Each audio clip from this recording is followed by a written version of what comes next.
Hello, everyone, and welcome to another episode of Garbage Time Takes. My name is Derek, and as always, with me are my co-hosts Bobby Bobby. and Dennis.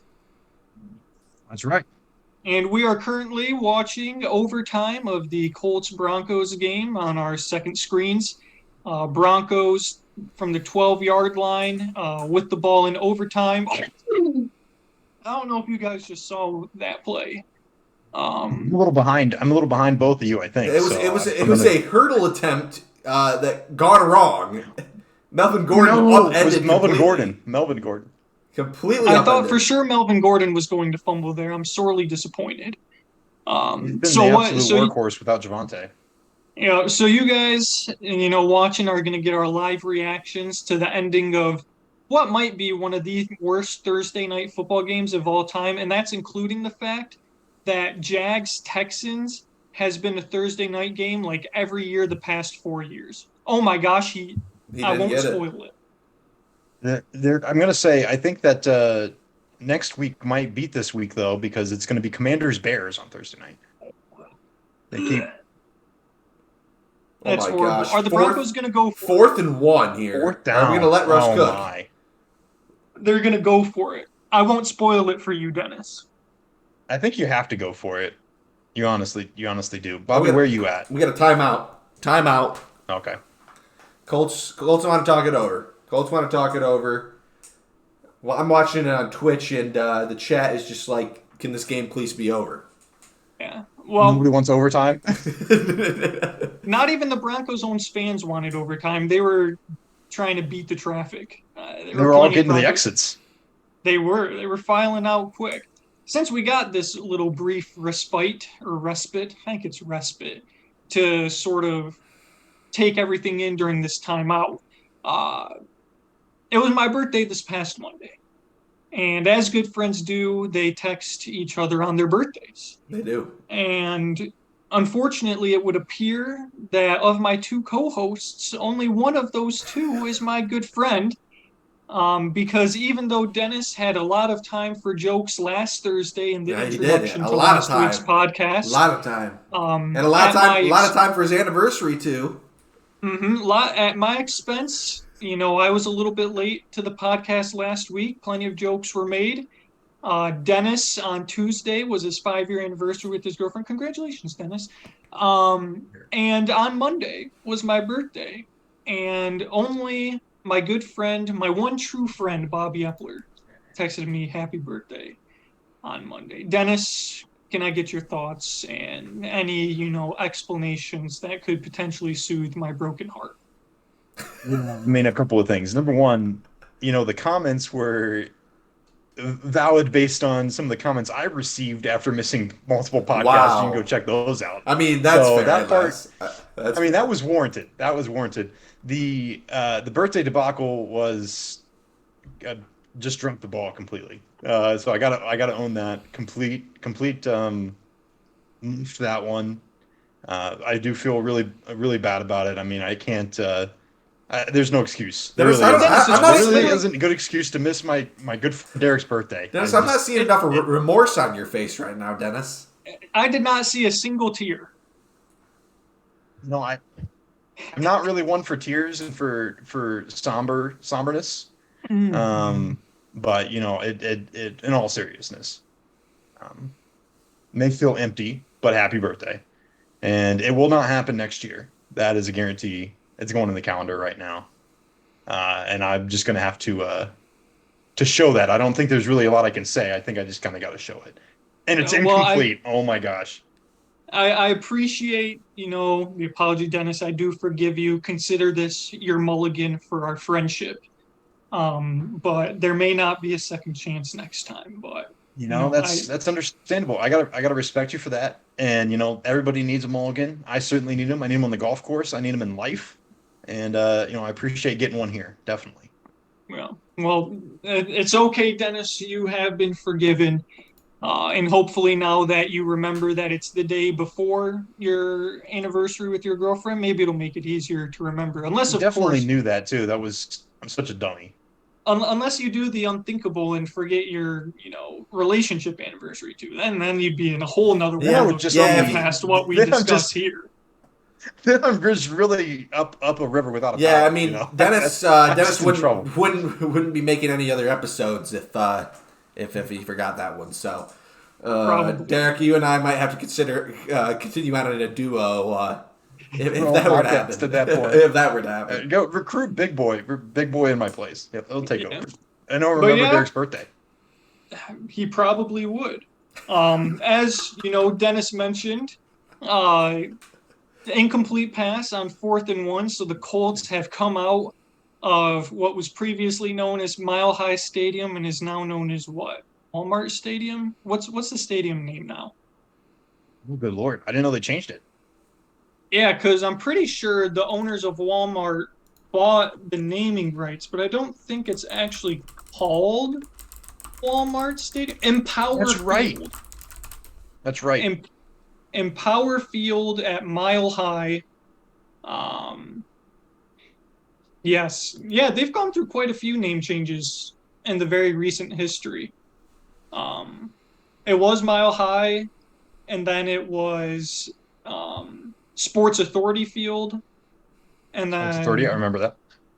and then Broncos Stadium, and then now I'm pretty sure it's the people who own Walmart, right? Yeah, I couldn't tell you. Well, it's the Walton family, I'm pretty sure. And there was there was some sort of situation with that. The guy sold it to like his brother-in-law who was a different really rich family. I can't remember the details, so I'm definitely not going to be quoted on that, but I do remember hearing about this recently happening. Apparently, everybody's in the naming rights business this year. I mean, first, We Paycor Stadium had to be changed. Heinz Field's now something else. So I mean, Yes, switch the it up. Walton Penner. It's the Walton Penner ownership group, and Rob Walton is the controlling owner, and his son, I believe, is going to actually be his son-in-law will be the actual people carrying out the day-to-day duties. Yes, Son-in-law, there we go. Greg Penner is Walmart's chairman in 2015 when Rob Walton stepped down. So yes, Walmart owners and nepotism. Very good, very good. Also, Condoleezza Rice. Condoleezza Rice is a minority owner, as well as Lewis Hamilton, F1 Racing. So how about it? Oh, Lewis Hamilton. Very good. Yeah. So well, that was a trip in the Did I weeds. say that? Yeah, did I say that was one of the worst Thursday night football matchups of all time? I don't think you needed to, but yes, it was.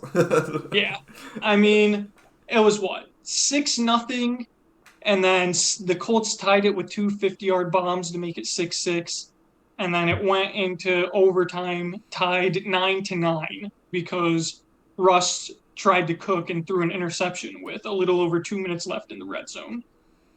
And then the Colts got the ball to start overtime, got a field goal, and then the Broncos drove all the way down to the 11-yard line and tried to do a pass play on 4th and 1 from the 11-yard line, and Russ, for whatever reason, tried to throw it at Stephen Gilmore, the man who had literally intercepted him right at the end of the fourth quarter. And Stephon Gilmore came through again. So, Bob, Dennis, you guys watched this game a lot more than I did. I really only got a chance to tune in for that last 2 minutes of the fourth quarter in overtime.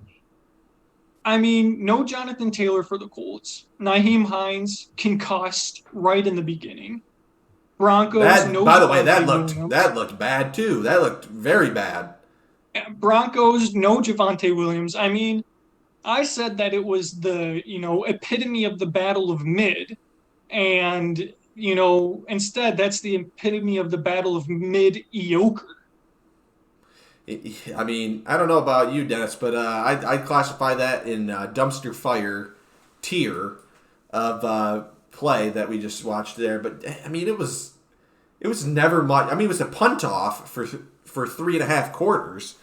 I mean, the only one that was getting any work was the punter for both teams. I mean, there wasn't much to watch. I mean, first things first, you're talking about Russ throwing a pick there, flashback Super Bowl. Yikes. Just thought about that. We've heard that story before. But you're exactly right, Bobby. It wasn't a great game to watch. I think maybe it's a slight tick above a couple weeks ago, Sunday Night Football, when we watched Denver and San Francisco, and what was probably worse than this game. But it was a punt off. There was turnovers left and right. Matt Ryan was thrown into like quadruple coverage for no reason, right at Denver defenders. Russ did the same thing. And the running backs for both teams were hurt. And then Hines, of course, had the concussion early, which was ugly. And is just not a lot of offense to speak of. Two things. One, I cannot believe this, but Brandon Miller also chose the Colts. How am I ever going to catch this man if he also makes the same picks as me, the same upset picks as me, and gets them right? So unbelievable, Brandon Miller. Shout out Brandon Miller. Just incredible stuff, honestly. Shout out Brandon Miller, the only man in our Pick'em League who is currently above 80 correct choices, just absolutely killing it. My number two thing, is it possible for us to start a change.org petition to get the Broncos off of primetime?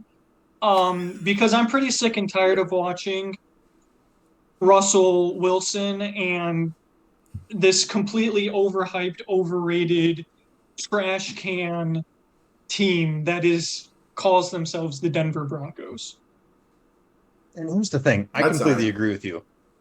On paper, before the season started, if you looked at Colts heavily favored in the AFC South. Matt Ryan coming in and Matty Ice, Jonathan Taylor, one of the best running backs in the entire league, far and wide. Michael Pittman. It seemed as though this Colts team was going to be really solid. Denver, they trade for Russell Wilson. They have Cortland Sutton, Jerry Jeudy, a quarterback away, and a very solid. They have defense. Everybody in place. Very good solid defense. This is a marquee matchup on paper before the season starts, and it just did not shake out that way at all. And every time that we've seen Denver, it just has been an ugly. It's really been a game that they had to win with their defense, and the offense has looked honestly pathetic. And I get them off primetime. I don't know if they play again, but I'm sure they do because they've already played like 3 games on primetime. So I'm going to get us the full list of primetime games here. So beginning first with the Thursday night football schedule. Fortunately, this is the Broncos' one and only appearance on Thursday night. So thank goodness for that. Like I mentioned, this game is just as bad as the Jags-Texans Thursday night games that we've had to watch for the past however many years. Sunday night football, the Colts will be on against the Cowboys December 4th. But it does not appear that the Broncos have they have one more. December 11th versus Kansas City. That will be a bloodbath. Derek, I've got bad news for you. I'm looking at the Broncos schedule next Monday night. Oh, no. Monday night, Broncos at Chargers. That was what I was just about to say next, is that next Monday night, Broncos Chargers. I mean, this is 3 games in the first 6 weeks that we have to watch this terrible Broncos team be on primetime. They also have a London game with the Jags. What is that? And that's not really primetime, but it'll be the only game on at that time. Yep. Correct. It's still a special spot for the Denver Broncos. So yeah, just absolutely disgusting. I think we've pretty much beat that horse to death. Bob. Who's the Thursday night game next week, Dennis? Bears and Commanders. I don't even think we might as well just start the podcast before that one's even over because there's no use in watching that. I mean, come on. We've got and Amazon's going under based on these games. Come on. Me and Bobby were saying that during the game. We were both talking about it. I was like, Amazon's going to lose money next week. It's going to cost them more to produce that game than they're going to bring in revenue from people watching it because that's just horrendous. And I don't know if this is the transition we want, so we can move to something different. But there is a good primetime game, I'm going to go ahead and say, coming this weekend, Sunday Night Football. The Bengals visiting the Baltimore Ravens Sunday night on NBC. I'm hyped for it. I mean, this is going to be our second primetime game of the season of like 5 that we have. So maybe we'll actually get to watch a good team play on primetime. Well, I mean, Dennis, I'm happy that you at least get primetime games because I mean, we have the Washington freaking Commanders against the Chicago Bears, 2 terrible dumpster fire teams. And somehow the Detroit Football Lions, who are probably playing the most exciting football out of any team in the league with the league's best offense and league's worst defense. You never know what's going to happen in a Lions game. And Bob, we dropped another one. Geno Smith wrote back yet again. The Lions defense made him look like a Hall of Famer, MVP, the black Josh Allen, anything you wanted to call Geno Smith that game, he was. And, you know, what more can the Lions offense do than, score 45 points in a game? They've scored 35 points in a game and lost.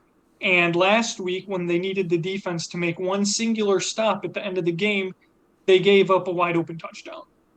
So this is a team that very easily could be 4-0.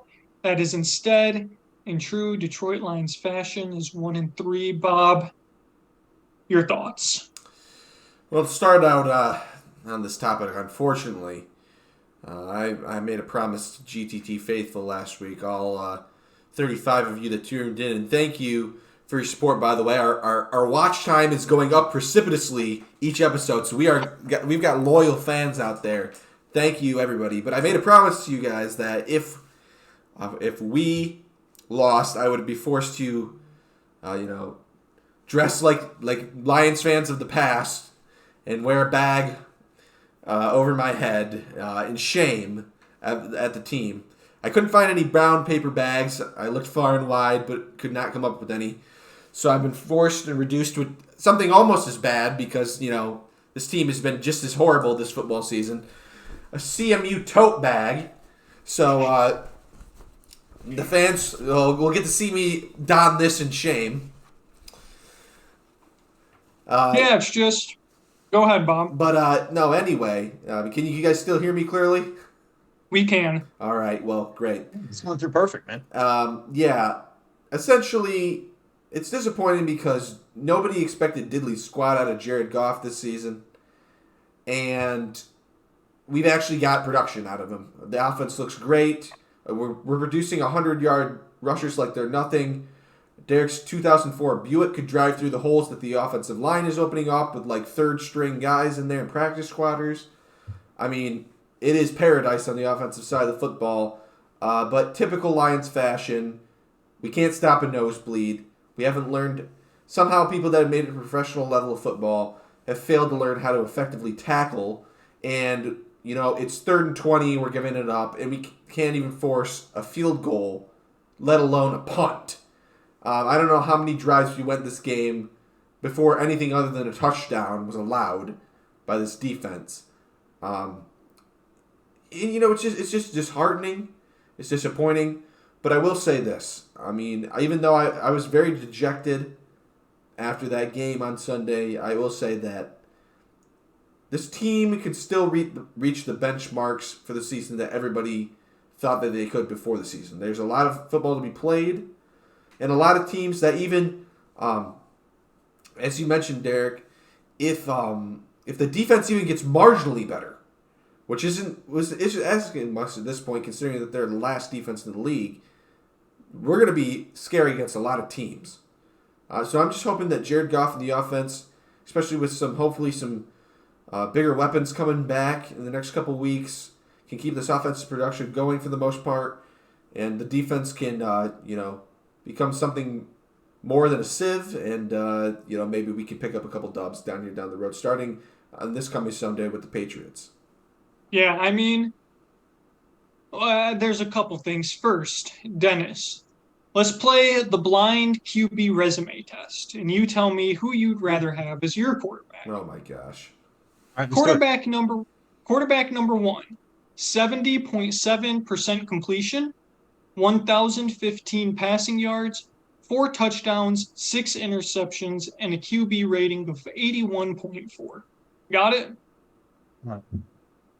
Quarterback number 2, 60.9% completion percentage, 1,126 yards, 11 touchdowns, 3 interceptions, and a QB rating of 99.9. Who would you rather have as your quarterback? I mean, I think I got to take the second guy. And that's can you tell pretty me who clear. that guy is, Dennis? I'm going to go out on a limb here, and I'm going to guess that that's none other than Jared Goff. That is Jared Thomas Goff, quarterback of yours, Detroit Lions. Can someone take a wild stab as to who quarterback number 1 is? I've got a feeling just because this is the way Derek's going to roll. It's got to be Joe Burrow. It is not Joe Burrow. Dennis, Okay. have you no All right. faith Josh in your Allen. quarterback to have more touchdown passes than 4 on the year? It is not I Josh should have Allen. known that. I didn't remember all the numbers. I was spitballing. Who is it? John Matthew Stafford. Ooh. Matt Stafford, Ooh. 4 tubs, 6 picks, and less passing yards than Jared Goff and an 81.4 rating compared to a 99.9 rating. Bob, did the Lions win the trade? See, that's the thing. Like, the fact that we're even saying these things it's so mind-boggling because, if anybody would have said Jared Goff's going to be outplaying Matthew Stafford Through the first 4 weeks? we're going to be, after, especially coming off a Super Bowl run, with the team that they've got there in LA, it's like, we would have been over the moon. We would have said, not to mention, if he's playing better than Matt Ryan, we would have said, okay, I guess it's Jared Goff, we'll take it, But Matt Stafford, and I'm sure you could name a ton of people in the league that those stats are better than. Correct. Probably, but I just chose Matt Stafford because I thought, what an interesting dichotomy that is. Comparison, yeah. And I mentioned the draft picks that I don't know exactly names off the top of my head that you turned them into, but a load of draft picks along with we turned last year's second round pick from the Rams. No, we turned last year's first round pick from the Rams and our second round pick into Jameson Williams. So that was pretty good. But Jared Goff, 378 yards last week, nearly a 400-yard passing performance. And Jared Goff's second best passing performance was 277 yards. Matt Stafford has not had a game where he's thrown more than 275 passing yards. So he hasn't even reached Jared's second best performance of the year. Which is, I'm extremely happy to see Jared Goff have success because what bigger risk is there than taking a first-round quarterback in the top 3 picks? We always like to think that first-round quarterbacks are a lock. Very rarely are those first-round quarterbacks a lock. You look at guys, Josh Rosen, Sam Darnold, Baker Mayfield. The list goes on and on. Yeah, Justin Fields. The list goes on about first-round quarterbacks who just don't pan out in the league. And so if Jared Goff keeps this up throughout the rest of the season, I would have no problem with having Jared Goff as my quarterback for the 2023 Detroit Lions. Not one problem. And I think that's a good problem to not have where, you've got your quarterback locked up and you can spend all of your resources on the defensive side of the football, which is where this team needs its most help. Yeah. I was just about to say that, and maybe you guys have some thoughts because I think we need to talk about it. How do you go about fixing this defense right now? Because it's clearly not working. And I was talking to Bobby about this before we started the show. In my mind, anyway, this is the last problem that I would think a Dan Campbell team would have. It seemed like a team that's all about toughness, a team that's all about grit and not giving up, which, of course, give them credit for not giving up. But you can't tackle. Isn't that the first fundamental thing that a gritty, hard knocks kind of team needs to be able to do? How is that a problem right now? And how does it get fixed? It's attention to detail, Dennis. It's Yeah, attention to absolutely. detail. It's, Aaron, I mentioned this earlier. There are two constants, or no, two changes and one constant from last year's league worst defense that have carried over into this year's league worst defense, which is they only say you can go up from the bottom, and somehow the Lions have managed to stay in the same place. The defensive players from last year, we were basically running a practice squad defense. Yep. This year's defense, you have new starting linebacker, new defensive end. You took your second overall pick with him. You should have had reasonable improvement for all of your young players, making either a year 1 to 2 jump, year 2 to 3 jump, whatever the jump may Correct. be. Correct. So the defensive talent side of the ball, while it may still not match up with the best in the NFL, is better than last year. So that's number one. Number two, the scheme has changed. Last year we were running a 3-4. This year we're running a 4-3. And even still, we generate no pass rush. Nope. Our secondary is constantly getting attacked. Our defensive ends are still crashing down on the edges and failing to maintain containment assignments. And so we saw it last week with the Seahawks.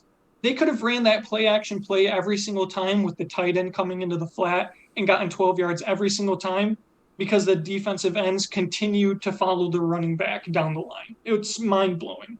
So we changed to a 4-3, and guys still don't understand their assignments. They still can't tackle, and we still have miscommunication on the back end. So where's the one constant in all of this, you might ask? Dennis, ask me where the one constant is. Where's the one constant, Derek? That would be defensive coordinator Aaron Glenn. That is the one No. constant Oh, no. that has not changed from last year. Your scheme changed, your players changed, and yet your defensive coordinator still cannot get his players to understand their assignments, execute their assignments, and exhibit just basic football fundamentals on the defensive side. You brought up, just some perfect points, honestly.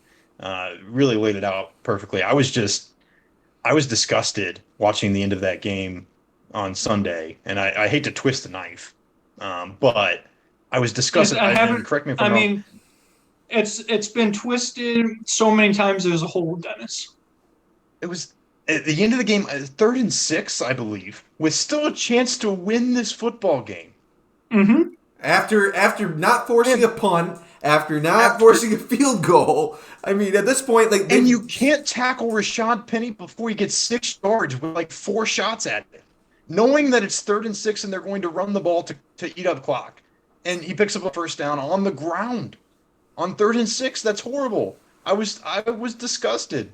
And it was going on all game. They were running all over you all game, and like Bobby likes to talk about, Geno Smith, had some legs and was getting out of the pocket at times and scrambling, which was a disaster. You can't really, you got torched by Jalen Hurts. And the one quarterback that was immobile. These struggles against these mobile quarterbacks. The one quarterback that was basically completely immobile, Carson Wentz. We had a field day. The game you won. We had a field day. Yeah. But everybody else, that can make one guy miss, basically, or just it's able to roll out. It's a wrap. It's over because the defensive end contained is so horrendous that Pee-wee football leagues are keeping better contained than this. Come on. Yeah, like I said, the Lions made Geno Smith look like the Black Josh Allen. So, Dennis, the long answer is what I gave. The short answer is this. I don't know how to fix this defense. Fortunately, that's not my job. That's Aaron Glenn's job. But I have a feeling Dan Campbell is not afraid to make in-season changes. We saw it last year in week 11, either week 10 or 11, when we parted ways with Anthony Lynn, who was our offensive coordinator at the time. We elevated Ben Johnson to, passing game coordinator, assistant OC. Dan Campbell took over the play calls, and we saw immediate tangible improvement on the offensive side of football. So, I'm sure Dan Campbell and Aaron Glenn are good friends, but as the head football coach of a professional franchise, you've got to make the decisions that will be for the best of the team. And if Aaron Glenn doesn't see tangible improvement, You have to think that if Dan Campbell's going to continue to be the head coach of the Lions, that's a change that he's probably going to have to make. And this is a very good chance, like Bobby mentioned, to rebound for the defense. You've got third string Patriots quarterback Bailey Zappi. Hopefully we don't get zapped. Oh my gosh. Patriots have an anemic offense being coordinated by former Lions head coach Matt Patricia. How is he got play calling duty? Supposed defensive guru Matt Patricia is calling offensive plays for the Patriots. And if you can't stop the Patriots with a third string quarterback, no premier running back, no skill talent on the wide receivers, this season is a loss. Good luck. But like I mentioned in our preseason predictions, I had this Lions team at 2-3 going into the Week 6 bye. I didn't have them losing to the Seahawks. I had them beating the Seahawks and losing to the Patriots, but it's still there. It is still there. A lot of these teams, like Bob said, their goals are still ahead of them. And, normally I hate the Week 6 bye, but it could not come at a better time for the Lions with DeAndre Swift hurt, Amon-Ra St. Brown hurt, the offensive line banged up. I mean, the training staff, I think, needs to be fired because of all the injuries to all of our key players that we get. It's pretty remarkable, but that's a conversation for another day. But Week 6 coming up, you're going to get healthier. Jameson Williams is going to come back pretty soon. You're going to get a lot of your guys who are banged up on the defensive side of the ball. Okwara, Demetrius Taylor's coming back this week. Reinforcements are coming. So if they can get to 2-3 and keep themselves, just treading water, get through the bye week. You have 2 weeks to prepare for the Cowboys. Who knows what this team could become? Any other thoughts? I'm with you. I think you nailed it. I'm with you. Absolutely. Right. Well done. All right. Well, Dennis, the Bengals, they're finally starting to, come into form. Very, hard-fought victory over the Miami Dolphins. On Thursday night, the Icy Whites, we talked about it I think we had a chance to talk about it the last podcast. We did. That's right, because I missed it. But yeah, coming into this week, like you mentioned, prime time, Baltimore Ravens. How are you feeling? Baltimore Ravens, all you got to do is get to the fourth quarter, and apparently you've got a free win for the taking. Yeah, I mean, if we're within like 3 touchdowns at the beginning of the fourth quarter, apparently it's just pretty much a guarantee because they can't hold on to a lead at the end of these games versus anybody. But I'm feeling confident, actually. I know it's funny as a Bengals fan and being one for a long time, anybody who has been for 10 plus years is going to agree with me. It feels strange to feel confident going into a primetime game of any kind because the Andy Dalton era was a disaster on primetime. I mean, it was always the joke was that he couldn't win in primetime, and it was true. He never could. And then Kirk Cousins took that mantle.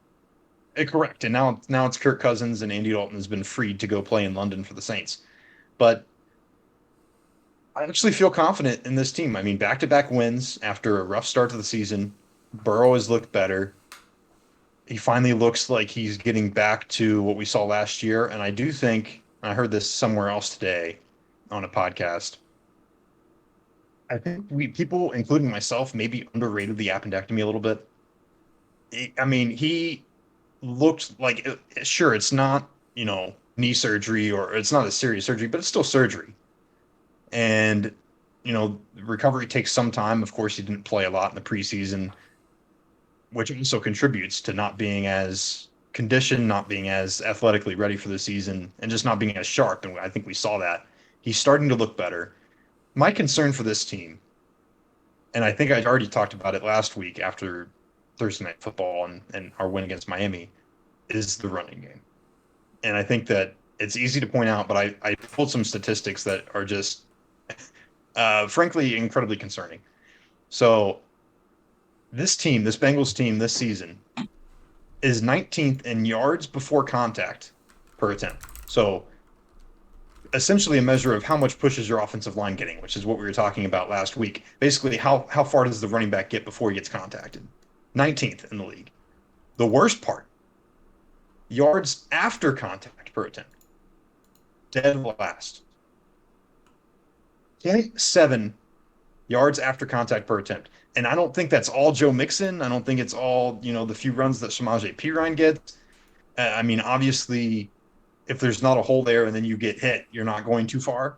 So, like, that's part of the statistic, and it's only a statistic. But that, to me, was very concerning when I looked at that and saw that we're dead last. And, I mean, put those two together, and that's why you have a bad running game. You're not getting any push, and your running back's not getting any yards after contact. I mean, that's just – that's a recipe for disaster. And we're basically putting this whole thing on Joe Burrow, and he's been able to handle the Dolphins and he handled the Jets. I'm not concerned, but like I talked about last week, I am more and more concerned that we're becoming a one-dimensional team that people are going to be able to figure out, or at least stop. All that said, Baltimore is a one-dimensional team, and we've seen that. Of course, they're a talented team, and they got J.K. Dobbins back, which is good for them. He had a really good week last week. On my Lamar's fantasy been bench. dangerous. Oh, you left him on your bench? Oh, man. I still won started in the anyway. league, and that I was... still won anyway. Okay, good. Yeah, as long as you win. And, of course, this is a game in Baltimore. It's going to be huge. I think this is for momentum. If we go, 3-0 the last 3 weeks, including 2 primetime victories, finally get a division victory, it's going to be massive. I think we're +3 at the moment. Last time I looked, Baltimore's favored at home. I get it. It makes sense. They've looked good. Both of us are 2-2, so this is the winner will likely emerge the sole owner of first in the North, because I don't think Cleveland. I can't remember who Cleveland plays, but they're Let me also tell you. 2-2. Cleveland gets the Chargers at home. Yeah, so I mean, assuming Cleveland loses, the winner of the Sunday night game will be sole possession of first, so it's massive. And I think that it should be back and forth, and it should be a good game. If Burrow plays the way he has the last 2 weeks, I think we're going to win. I really do. Yeah, I mean, 2 things, Dennis. Number 1, the Bengals passed my "this is your last chance" test for Pick'em, because just like this Broncos Colts game was my loser leaves town game where you're not getting picked the rest of the year. That was my ultimatum for the Bengals last week. And they passed, and they performed pretty well. Point number 2 is with every passing week, I feel more and more vindicated about my analysis, if you want to call it that the Bengals offensive line that was supposedly upgraded was not going to come out firing and be a bunch of gangbusters. And, we mentioned the first couple weeks, 13 sacks through the first 2 weeks. Obviously, we've talked about Joe Burrow's tendency to hold on the ball a little bit too long. Not all of those are on the offensive line. But not only are they, have they been struggling in pass protection, but like you mentioned, Dennis, they get 0 push off the line of scrimmage. 0 push. I mean, that Bengals-Dolphins game could have been out of hand a lot earlier if the Bengals could pick up 3 yards at the goal line and just run the football. And so, for me, I haven't been keeping up with the sack stats too much lately. It probably helps to not have to face Micah Parsons and TJ Watt, every single week. That's absolutely correct. And that's what I was going to say and interject is, the last 4 weeks, we talked about the first 2 weeks, 7 sacks, 6 sacks, 2 sacks, 1 sack against, but it's the Jets and Dolphins. So, we're not facing Micah Parsons and TJ Watt, which certainly helped. But I do think that the pass protection in general just looked better. Yeah, it's definitely improving. Definitely improving, but still, I mean, yeah, they just get 0 push off the line of scrimmage. And I just don't think Joe Burrow's going to be able to shoulder the load the whole season unless that changes. Is the offensive line, you're absolutely right. Is the offensive line not getting push in the run game especially concerning? Sure. The thing that really was concerning to me is that at least part of this has to fall on Joe Mixon. At least that's what the stats are telling you. I mean, if the stats are telling you that the line is getting a little bit of push and Joe Mixon is doing nothing after that. Who's been saying that? I mean, feel free to comment. That's what's concerning to me because Joe Mixon, in my mind, is an extremely talented a really good player who's been very solid for us, and I want to see that continue. I think he's been okay, but maybe it's just been me kind of giving him the benefit of the doubt this whole time when there's a little bit of blame to go his way. Now, Bob, I want to ask you something. Yeah. What are your thoughts on Zach Taylor as a head coach for the Bengals? Honestly, I think he's a complete non-factor. I think he's a whole lot of. I think he's a whole lot. Is he a of, lame duck coach? I think he's a lame duck coach. I would compare it like not directly in mannerisms, but just like in terms of impact on team to Jason Garrett. That's who I would compare it to. A guy who isn't going to move you up, isn't really going to move you down. He's just going to kind of be there. And that is none other than Zach Taylor. I don't really think he adds much to. I think if Joe Burrow didn't fall out of the sky into his lap, that he'd be fired by now. And that really he hasn't really done much to develop. I think it's just kind of Joe Burrow was good, and so he just ended up with him in his lap. Yeah. The reason I ask is because it was just an article that came up when I looked at the Bengals schedule. And maybe, Dennis, you read this article yourself, I'm not sure. But Chris Sims, Chris Sims, former NFL quarterback, said on his podcast that he believes that the Bengals have a lack of creativity on offense, and that a lot of that blame is shouldered by Zach Taylor, the head coach and their offensive coordinator. But he said, quote, "It's frustrating, it's annoying, it's a disservice they have on the football team. Whether that's Joe Burrow, Jamar Chase, they're not given the same advantages that some of the other good receivers or quarterbacks in football get. They're just not. You're doing nothing to even make the Dolphins think or have to change anything. Everybody just runs straight or everybody just runs slant routes is not going to get it done. Everybody just line up where we come out of the huddle against a defense that's very intricate and detailed is not going to get it done. I don't care if you have 4 Jamar Chases out there. So, yes, I'm frustrated with the Bengals." And so, Dennis, I don't know if you have any thoughts on that, but it's a thing I've heard on a couple of other podcasts that the Bengals just seem to lack offensive creativity. And it's just everyone go deep, everyone go slant route, let's run it straight up the middle. You're not really making the defenses think at all. I think I think it's a slight exaggeration, but I'd be lying if I said that I wasn't at times frustrated by the play calling and lack of creativity. I don't necessarily think it's everybody just runs straight, everybody just runs slants. I think that's kind of simplified, but they could be better, definitely. And I think that we're starting to see it because last week was the first week watching that game. I thought to myself a couple times, oh, that was a good play call. And I hadn't said that in either of the first 2 games, and the Jets game was just kind of, it was just kind of easy. It was an easier game to win, if we're being honest. So it wasn't necessarily a focus. But last week, I felt like there were a couple times where I gave a little hat tip to Zach Taylor, and that is the first time that happened all season. I mean, we ran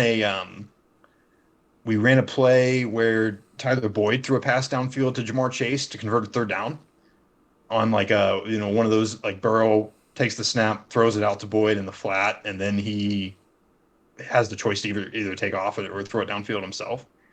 Things like that are what make a defense think. And I think that the lack of those, and even just some simpler, end arounds, putting people in motion, you don't get a lot of that out of this offense. And it is definitely frustrating at times. I hope we're going to see more of it.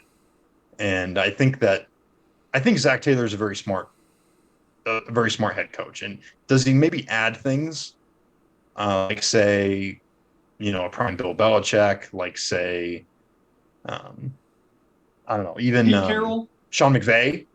What'd you say? Pete Carroll, Andy Reid. Pete Carroll, Andy Reid. Andy Reid's a great example. Is he Andy Reid? No. I definitely wish he was. But all in all, I don't think he's subtracting a lot either. I think Bobby kind of hit the nail on the head with that.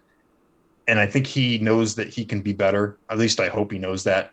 Because if he doesn't, then we're in for a long year and a long couple years, because there's improvements to be made, no doubt. But yeah. Bob, who do you got Sunday night? Bengals or Ravens? I've got the Baltimore Ravens on Sunday night. Yeah, Lamar's looked very good. I've been very impressed with his play. I'd been very critical of him before the season, saying he couldn't pass the ball worth diddly squat because he hadn't shown that. But his passing has looked much improved this season from what I've seen, and he can still run very, very mercilessly. I am slightly concerned about the Baltimore defense because they seem to start gagging up leads left and right. But the culture in Baltimore would tell me that that's going to be more of a transient problem, and that they'll be able to get the job done against. Not to mention Mike McDonald is going to get it figured out. I mean, Correct. had the Michigan defense firing on all cylinders last year. Gotta imagine he gets it figured out. That's what I'm thinking as well, and I'm also thinking that eventually John Harbaugh is going to stop making dumb coaching decisions that are going to screw the Ravens over every step of the way as well. Some coaches, they would do some good if they just learned how to kick a field goal every once in a while. But I digress. So I've got Baltimore, and I do think it'll be close. But I think that some of the problems that we've discussed about Cincinnati give me a little bit more reservation than I have about Baltimore at the moment. Yeah, I mean, Baltimore, number 3 scoring offense in the league. Bengals have been a little bit slower out of the gates, but been picking it up lately. Dennis, I'm sure I don't even need to ask you whether you're taking the Bengals on the Ravens. Here's a point, for Dennis. The Ravens 0-5 in their last 5 home games. How about that? Not even the Lions are 0-5 in their last 5 home games. It's really interesting because the Ravens used to be so good at home. And I mean, I'm sure it's a small sample size this season, but I would not have expected that. Usually a place that home field advantage is in full effect. Correct. So, dating back to last season, 0-5 at home, because that doesn't count their preseason because they don't ever lose in the preseason for whatever reason. But I'm also going to take Cincinnati. I think this is one of those games. It's one of those get-right games for Cincinnati. Like Bob said, you've got a loose Baltimore defense that has been exposable. You have to imagine that Bengals offensive staff is going to come out with some wrinkles. I'm going to be watching this game very intently because it's going to play a very large role in how I view these two teams the rest of the season. Bengals passed the ultimatum test last week, but I'm still not fully convinced by them. But I still trust them just a little bit more than the Ravens, because the Ravens are just so unpredictable defensively and with John Harbaugh's coaching decisions. So I'm going to take the Bengals as well. Dennis, Patriots or Lions, who you got? I know me and Bob have you've got the Lions too, right, Bob? Yes, I've got the Lions. Yeah. Who you got? Derek, I'm gonna tell you this much. I already submitted my picks for Pick'em, and I don't think I'm going back to change any of the Sunday ones. And I'm rolling with Honolulu Blue, baby. So I can't give up on this team yet. I was with them to the very end last Sunday. I thought they were going to make the comeback and make the seemingly impossible happen. And I just got to ride with them against, poor Bailey Zappi. If you can't contain Bailey Zappi, the defense is completely sunk and it's really over. Yeah. We appreciate your support, Dennis. So I'm with the Lions all the way on this one. I think you're going to have enough to get it done, even if it takes facing off against a third-string quarterback. This is the National Football League. You take what you can get. Sure. Final thing. Yeah, go ahead. Go ahead. I was just going to say with the Bengals Ravens before I can put a pin in that. Of course, you always want to win divisional games, and it's a huge matchup. And it should be really close. And if it's not close or competitive or it looks ugly, I'm going to be upset for sure. But just looking ahead a little bit, the schedule gets so much easier after this game. We play the Saints, the Falcons, the Browns, the Panthers, and the Steelers. That's the next 5. So I think that this is where the run begins, and I hope it doesn't have a little gap here. It's Sunday Night Football. Coming off 2 straight. I hope it's 8 straight. But the schedule does lighten up. So the season's definitely not over. It's just one that you'd really like to have for the division. Yeah. And normally, to put a pin in the Lions, I wouldn't pick against Bill Belichick. In the same way I never count out Tom Brady, I never count out Bill Belichick. But in my mind, there's only so much Bill Belichick can do with the third string quarterback that has no starting experience. So, Detroit, Correct. please don't let me Yep. down. Please don't let me down. That's all I got to say. Good head coaches are great, but at the end of the day, they're not on the field. Correct. Speaking of the Steelers, the only other thing I really wanted to bring up with the NFL, Kenny Pickett, starting quarterback from here on out, finally dethroned Mitch. The MVP team captain has been sunk, and it's the Mitch Trubisky show. So Dennis, does the Mitch Trubisky, or not the Mitch Trubisky, the Kenny Pickett show, does the Kenny Pickett show scare you at all? I mean, all 13 of his passes were completed in some form of another. 3 of them did happen to be intercepted, but who's counting all 13 passes? None of them ever touched the ground. Yeah, the Kenny Pickett show. I'm not going to completely lie to you guys. It scares me more than the Mitch Trubisky show. I mean, that's for sure. I don't think there's too many people that would disagree with me on that.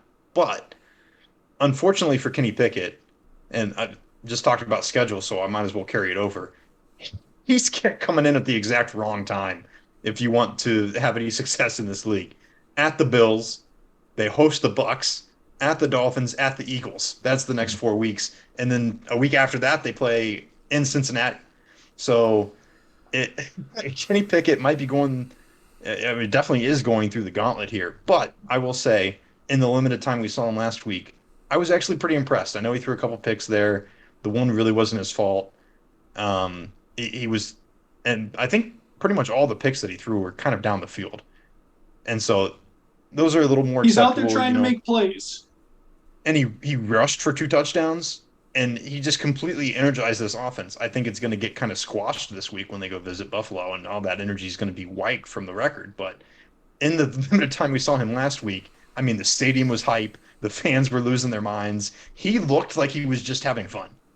Like, there was a small part of me, and I know it's Pittsburgh, and so all the Bengals people who listen to this are going to have it out for my head. But there was a very small part of me who was kind of actually happy for Kenny Pickett. And I know he's a Steeler. I'm not supposed to say that. But he was just having fun. I was just like, this is a cool moment, and I'm glad I get to watch this. Now, moving forward, obviously I don't wish any success for the Steelers, but it was cool to watch him come to the game last week, and I think he's the better option overall, even though I don't think he elevates the Steelers to a level yet that's going to have any success against the teams that they have to face coming up. Bob, any thoughts on the Steelers or any other NFL games this week before we switch it up? I guess, yeah, 2 points. Number one, I'm pretty excited to see Kenny Pickett. He was the quarterback I was most excited to see coming out of this past draft. So, at least he's accurate in one way or another, a couple of picks. But, I didn't want to see any more Mitch Trubisky. I've seen enough Mitch. He's good to ride behind. Hopefully, Kenny can show some signs of life, but then, get this team to under 500 record for this season. That way I don't have to hear about Mike Tomlin's consistent streak of 500ness anymore. Yeah, and that's really all I've got on that. Sure. The only other, I guess there was one other game I wanted to bring up. Panthers 49ers. Really, I just wanted to hear your thoughts on Baker Mayfield and how garbage he's been through in the first 4 weeks. Derek, why do you keep Derek? I've said it's gone wrong. It's been disastrous, and it's still disastrous. I hope one day I can wake up from this nightmare, but I'm not. I'm not going to. The last couple weeks, Bobby's been targeted left and right. I'm pitching myself. It's just not happening. Everybody that I love is losing. The Raiders, though. The Raiders. Yeah, but I didn't even pick the Raiders. I didn't even pick the Raiders to win. Then they won. I mean, maybe that's the key, Bobby. Maybe that's exactly what you need to do from here on out. Just pick against them every week, and then you secretly, your heart will be fulfilled. Well, by that logic, MSU should win this week. Yes. Wow. Speaking of, wow. Awesome That's not segue, good. Bob. Thank you very much. A little college football talk before we hit a little baseball, and then we'll wrap up from there. Bob, MSU. It was another bummer of a performance, not unforeseen as predicted by both you and I. on last week's podcast, we were both pretty confident that Maryland was going to, whoever would have thought you'd say the line, Maryland took care of business. But they did. And now MSU gets to go from one prolific passing attack in Maryland to perhaps the nation's best passing attack in Ohio State. Bob, how many points is the MSU secondary going to give up on Saturday? I'm concerned there could be a 70 bomb. I'm concerned. Oh, no. I'm concerned 7-0 could be. Bob, in Power 5 Big Ten football, a 70 bomb. I'm very concerned that this could be 70 bomb territory. If you've got money in your FanDuel or DraftKings account, I'd be laying lumber on over City for this one. If there's any passing props, take them because it's nothing but last I saw was OSU minus like 24.5, I think was the last I saw. Something over. Like that. They're going to cover. It's like the second biggest home spread underdog that MSU has ever been. Second biggest? I think it's the second biggest, yeah. I think the biggest was like minus 27 when Michigan came to town. 1 year. Well, here's the thing. The only thing that I will say about this matchup is, while I'm fully expecting us to get dusted, if we did win this game, and some alternative universe where that happened, they would make a movie. There would be a Hollywood film, probably produced about this, which I would enjoy to see very, very much. So let's just hope that we drag him into the deep end one time for the one time. Trickery, baby. If we can find it. I hope the movie theaters on Mars are opening. Because that's where you're going to have to go to watch this. Because that's the only universe this is happening. Dennis, just put me out of. That was a good We're going one. to leave the planet, man. Dennis, just put me out of my misery, man. I can't watch this anymore. I can't. Dennis asked me if I would go live this weekend, Derek, to watch this. I think we need to go live. When I go live, it's great. I say this game's going to be over in 5 minutes. I'm not going live for that. Are you kidding me?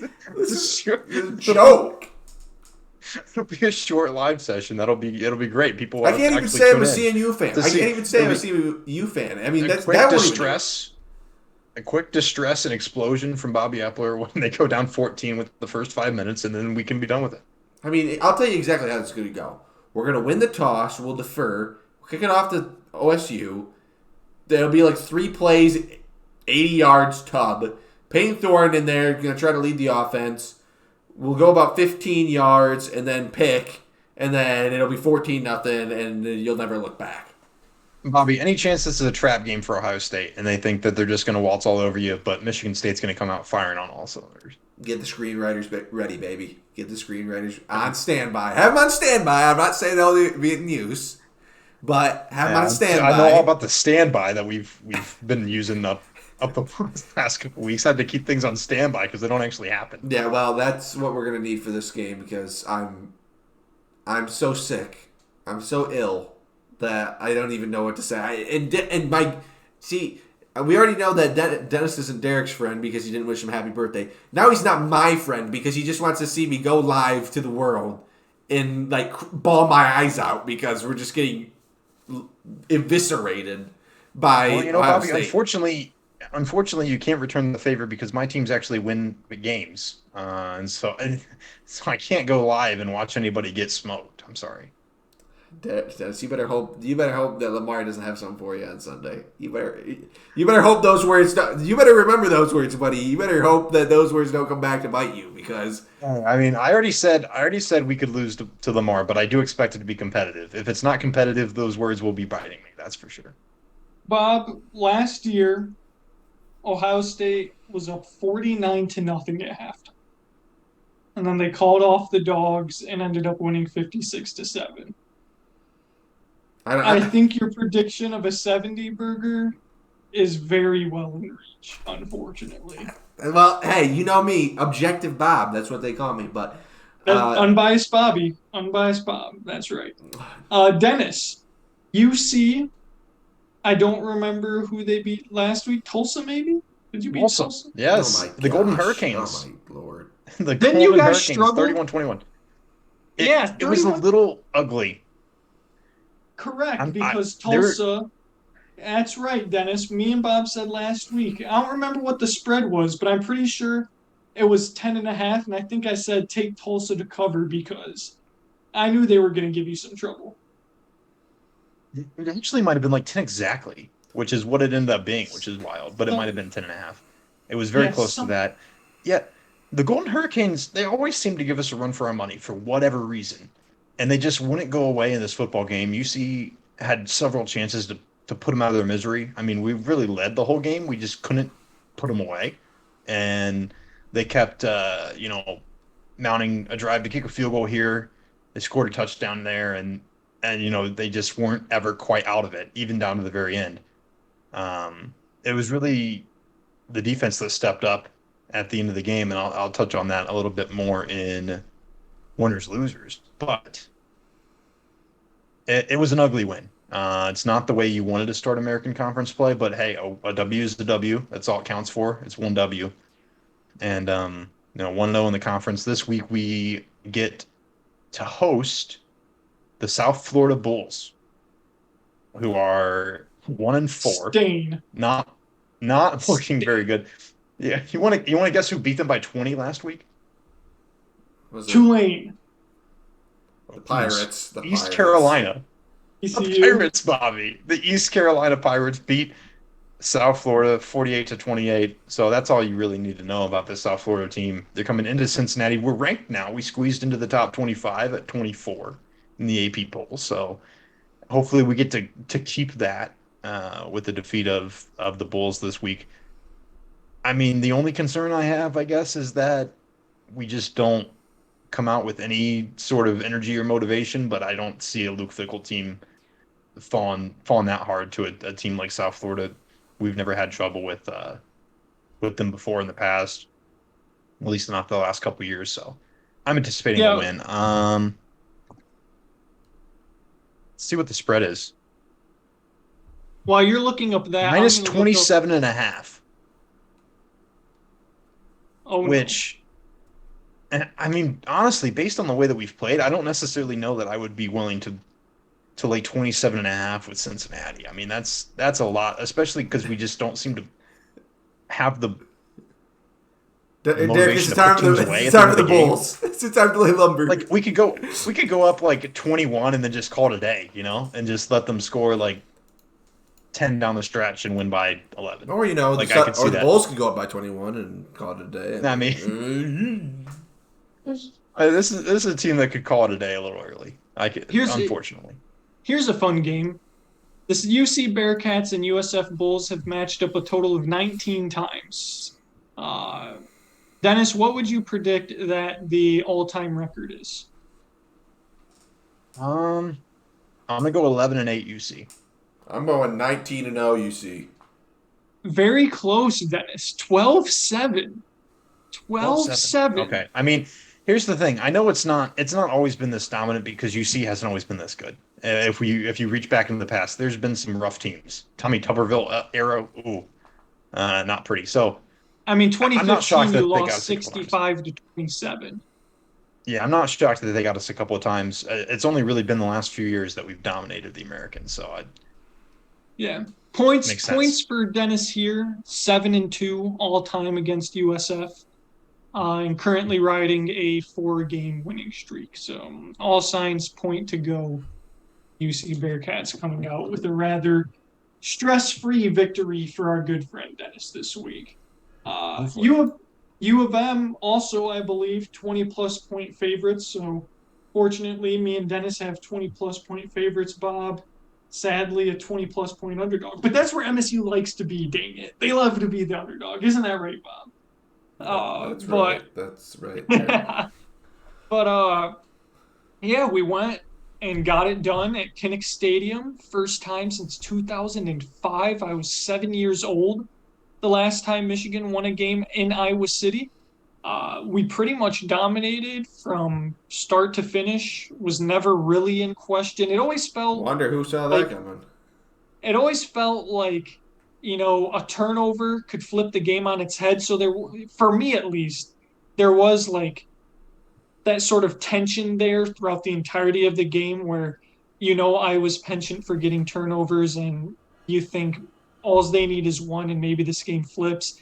And we nearly had it. JJ got hit as he threw the ball backwards to the running back in the flat, and it went 15 yards towards our own end zone. Um, but they did what they had to do. Very, from what I saw, specific game plan: run the ball, take the easy pass, don't turn the ball over. And they did all three of those things, came out with a victory. And Michigan fans being Michigan fans, you can't, run the ball against everyone and expect to beat Ohio State. And, oh, we didn't have a pass rush until the fourth quarter. That's not going to beat Ohio State. Everyone, and I've been guilty of it too in the past, but not every game is game planned like Ohio State. Last year, and I think there's nothing more that improved that than last year. I remember coming out of the Maryland game last year, the week right before Ohio State, and said, there is no way we're going to be able to beat Ohio State because if Maryland can throw all over us, Ohio State surely can throw all over us. But we ended up winning. And so I think there's a lot of Twitter coaches out there that think they know how game plans work on a week-to-week basis at the college football level. And it was very clear Michigan said, we're going to get enough points early to where we can hold on, play conservative through the third and fourth quarters, and come out of Iowa City with a win.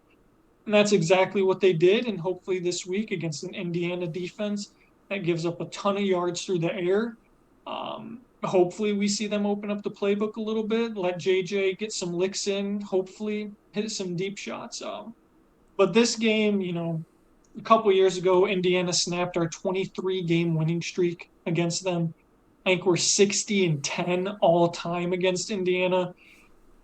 But they always play us close. It's always less than 10 points when we go to Indiana, but they're just not the same team that they used to be, even from 3 or 4 years ago.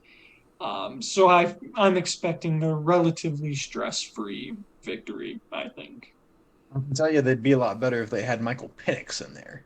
That was my takeaway after UC beat Indiana, was that this team could use a competent quarterback, and they quite simply don't have one right now. I mean, Indiana could use a quarterback like Michael Penix. I wonder how you get one of those. Yeah, no idea. But yeah, so pretty good slate of college football coming up this weekend, Bob. Hoping for the best for you, but can't say I'm particularly, optimistic for you. And you know me, I'm usually pretty optimistic. I'm an optimistic realist, and realism is saying Ohio State to cover the spread big time. Only other thing before we got into winners and losers, the baseball playoff picture is set. The Braves went on a torrid pace to somehow catch the Mets. A lot of, and I enjoyed them myself, Mets gonna Met, all those jokes about how they choked away the division. But really, the Braves just went and took it. I mean, you got two 100-win teams in the same division. You can't really say that the Mets choked it away, but for the sake of memes, Mets gonna Met, as they always do. And then Bob, the Yankees, Aaron Judge finally did it. He hit his 62nd home run, tied for sixth all time, or he's now sixth all time in, home run record in a single season. College football fans no longer have to have their pleasant Saturdays interrupted by players walking Judge or Aaron Judge striking out. We don't have to have any annoying cut-ins. One, because the season's over, and two, because he hit his 62nd home run. Bob, our resident Yankees fan, how are you feeling about the Yankees going into the postseason? I want to be super optimistic, but I'm very cautious with this team. I'm very cautious. I think it's just kind of like recency bias with like high expectations and low delivery. But I mean, this team went out and performed. For the most part of the season, they've certainly got the explosive weapons that if they can put it together behind at the plate, they can get the offense going. I'm very excited. I'm just glad to see that the Yankees are going to be playing some postseason baseball and especially not as a wild card, right up top of the division. Rick, you might get your wish. I believe that the winner of that Mariners Blue Jays wild card will be facing off with the Yankees, which I think last week we talked about hoping that the Mariners would be getting a shot in the Bronx. Yeah, so I'm looking at it now. The Astros are the 1 seed, 106 wins. Yankees 2 seed, they had 99 wins, which is pretty pathetic in my personal opinion that they didn't reach 100 wins, but that's just me. Unfortunately, Dennis, the Cleveland Guardians are going to be the 3 seed, and the Tampa Bay Rays ended up being the 6 seed. So, because the Tigers choked away Oh man, 3 games to Seattle, Seattle ended up leapfrogging Tampa Bay and is now the 5 seed, which really is my worst nightmare scenario. I wanted either Toronto or Seattle to be against the Yankees because I like both of those teams. And neither of those teams are going to beat the Astros. And so it's pretty unfortunate that the Mariners Blue Jays wild card plays the Astros. yeah, absolutely, man. Unfortunately, the only way I could get the Mariners to beat the Yankees would be in the ALCS. And that would require the Yankees to win the ALDS, and I want them to be swept ASAP. So what can you do? Very unfortunate. And very unfortunate because I like both the Blue Jays and the Mariners, and I wish they didn't have to play each other. Then we have on the NL side, Dodgers 1 seed, just absolutely roasted the entire NL West all season long. The Braves ended up snagging the 2 seed, the Cardinals in the 3, the Mets in the 4, the Padres in the 5, and the Phillies managed to take the 6th seed after a late season collapse by none other than the Milwaukee Brewers. Screw ya, Milwaukee. Dennis, we both can take some pride in the fact that the Brewers will not be in the playoffs this season. So made me absolutely happy. Yeah, the field is set. I know last episode we briefly talked about our World Series predictions. I think I've got the Braves and Astros officially now that the Braves did win the NL East. Bob, you want to remind everyone of yours? Braves, Yanks. Braves, Yanks, and Dennis? Yeah, I mean, I hate to do this. I'm going to have to probably put an official prediction out there, even though it's not even close to the one that I would want to see. Because a lot of the teams that I'm actually pulling for are pretty much long shots, if we're being honest. And 2 of them are playing each other in this wild card round, the Mariners and Blue Jays, as Derek alluded to. And the other one being the Phillies, and then also I wouldn't mind seeing the Padres have some success out of the National League. But all that being said, realistic prediction, Dodgers are tough to beat. I don't want to watch them in a World Series, but I think if I'm being honest with myself, it's got to be them. And then out of the AL, it's the Astros. It's the exact World Series I don't want to watch, but I think it's those are the 2 best teams. It's hard to pick against them right now. So I'm just got to go with that as my official prediction. I would much rather see Braves versus anybody, Mets versus anybody, basically anybody but the Cardinals and Dodgers out of the National League. I'd like to see, but I just don't think it's going to happen. Yeah, I'm right there with you. Right there with you on the National League side. And then anybody but the Yankees and the Guardians on the American League side because Correct. Tigers fan can't root for the AL Central, right, Bob? That's right. Yeah. Right. Hey, I mean, if the Mariners have any success in this postseason, I'm going to count that as a win for the Reds, honestly. I mean, they're like half of Cincinnati. So I mean, could you say that's an L counts. because another team was able to harness them and turn them into a successful playoff? That was one thing I wanted to talk about, one way to look Dennis. That was one thing. Sure. There are a lot of former Reds in the playoffs this year. There are. Suarez, Winker, Luis Castillo, Nick All with the Castellanos. Mariners. Yeah, all those Brandon guys. Drury with the Padres. Yep, Brandon Drury. I sent that, image of Rizal Iglesias, 23 games pitched, 22 innings, 0 earned runs, or something ridiculous like that. We had Cino Perez, excuse me. had a very good year for Baltimore, who just missed the playoffs. Dennis, it almost sounds like if the Reds would have kept all their good players, they could be a playoff team. Yeah, I mean it's tough, man. It honestly kind of feels like it's sad. It kind of feels like a few years ago when the same thing was basically the Marlins when they had Christian Yelich, Giancarlo Stanton. Stanton. I can't remember all the names, but Derek Dietrich when he had a really good year, they'd like just gotten rid of him.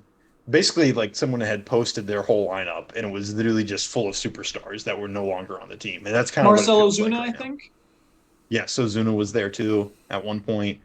And even even down to the pitching, they had some really solid pitching that they had let go. So it kind of feels like that with so much representation of recent Reds in this playoff, but that'll make it a little more fun for me to watch just because they're guys that I've rooted for before. I alluded to it on the last podcast. I'd love to see the Mariners do well with Castillo and Winker and Suarez, just guys that I've rooted for a long time. But Bobby, you're exactly right. It does kind of there's a twinge of pain just because those guys were all people that were part of the Reds for a time, and it makes you think what would have happened if we would have been able to swindle things and keep people together instead of 100 losses like we are the reality we're facing. Bob, do the Castellinis need to sell? Yes. I'll let Dennis speak to that more, but that yeah, I would say. Dennis, Yeah, do I the mean, Castellinis need to sell? something needs to change, man. It's after the beginning of the season when we made all those initial trades, they really made me mad. I think they did a good job with the deadline. I alluded to that. They turned pieces that were not going to be part of our future for really solid prospects as far as everything I've heard about them. So I think they've done decent, but just the state of this franchise at the moment is just sad. It's utterly sad. Um, Remind me again, Bob. Bob Castellini said, "Where else are Reds fans going to go?" I was just about to bring that up actually, and yes, that's just that fact of the matter. Not to split hairs, but it was his son Phil Castellini. Oh, But it Phil. doesn't. I mean, Excuse me. yeah, Oh, the future, which the I mean, doesn't future make it owner of better. the team. Oh, that's Yeah, great. which doesn't make it better at all. Maybe even makes it worse because yeah. But yeah, I mean, One can't. last thing. I was just going to say, can't spell Castellini without two L's. So go ahead, Dennis. Oh, that's nice. Quickly, I wanted to get your thoughts on, and maybe we'll be able to talk more about it after it plays out a little more. But initial thoughts on the new format because this is the first year we're seeing the expanded format with the 6 teams, the wild card weekend, basically set up how it was before the NFL expanded to 7 teams per conference, and it was the 16 playoff per conference. And then there's the 3 game wild card series, all hosted by the home team. So, I mean, do you guys think that this is good? I kind of think it's a really good thing because I just disliked the 1 game playoff. You have to play 162 games and it all comes down to one. But I was just talking with somebody the other day who said that they really liked the 1 game playoff because there was so much intensity and it meant so much in 1 game rather than a series. So I was just curious what you guys think. Yeah, I'll start. I'm a baseball fan, so more baseball is good baseball, in my opinion. Um, I I did think I was both a fan and a hater of the 1 game wild card game. Because yeah, there was so much at stake. It felt like World Series Game 7, even though it was only the first round, and you only got 1 game. But I am a fan of 3 games because it comes down to how good is your starting pitching. And I don't think 1 game is really that great of an indicator of the depth of your team. And baseball is a funny sport where, anyone can beat anyone on any given day. That's the beauty of baseball. Um, and I do think that giving the home team all 3 games is the right thing to do. I think it'd be pretty silly to go home away home. And plus, if you're, the 3 seed, the 4 seed, I personally think that you deserve to have those 3 games at home. Um, so I'm a fan. Like I said, more baseball is good baseball, and I'll take that any of the day of the week and twice on Sundays, to steal one of Bob's phrases. Yeah, I mean, I'm kind of with Derek on this one. Quite simply, more games, more opportunity to watch some of the best do it. I'm excited, and especially because baseball is a game where, you really try to develop a full roster. Every single man counts so much in baseball. One game just really isn't the epitome of the sport. I mean, there's a reason the season is 162 games long. I mean, there's a reason they set it up that way. So, just giving the 3-game is a little bit better in my opinion. Exactly. Yeah, that's my thought on it as well. It always seemed silly to me to bring a 162 game season down to one game for the fourth and fifth best teams in the league. Yeah, 100%. 100%. Yeah. Well, with that, I think we'll start to get into some of our final segments. Winners and losers, plenty of them as always this week. Bob, you want to start with your winner? We'll go around the horn, and then we'll do the same thing with the losers. Oh boy, winners of the week. I would love to draw from somebody close, but it's kind of tough with the way that my teams have been playing recently. But we'll go with the Detroit Tigers this week because the season is over, and it was an absolute abomination to watch. So now at least they're done, and they can build towards next year with new President of Baseball operations, new light at the end of the tunnel. It's kind of a silver lining. I know that's more of a backhanded negative than it is a winner of the week. But I'm just glad that I don't have to watch the Tigers anymore based on the product that they put out there this season, and we're actually heading in a different direction than we were. Who knows if it's a good direction, but it's just a different direction. So I'll say that I'll take the Tigers this week. Dennis? Yeah, I mean, honestly, after that, I want to say Reds because that it's the same thing. 100 losses. That was sickening. I'm done watching them too. But my official winner this week is NFL players coming off of ACL injuries. J.K. Dobbins, 41 rushing yards, a touchdown, 22 receiving yards, and a receiving touchdown. Michael Gallup, 24 yards and a touchdown. Chris Godwin, 59 yards. So a lot of guys making their returns last week, coming off of injuries suffered last season, looking pretty decent in their first games and not necessarily tearing it up. JK did look really good and helped me out on my fantasy team. But all of these guys that are coming off these injuries had good weeks. So that's my winner of the week, my official winner. I got some honorable mentions too. Yeah.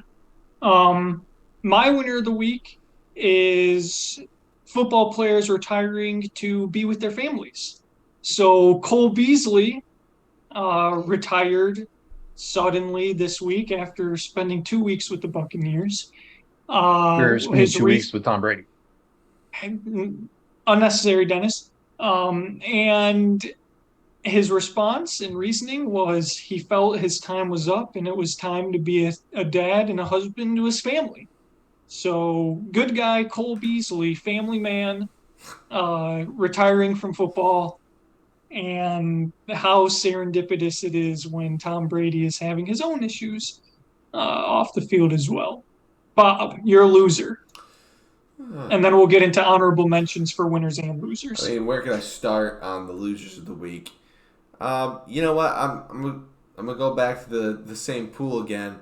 I wanted to talk about this. This is a great opportunity. Javi Baez is going to be my loser of the week because I just so happened to see on my Twitter feed somebody took the time to put together I believe it was about a 7.5 minute compilation of every single time that Javi Baez swung and missed on a low and away slider this season.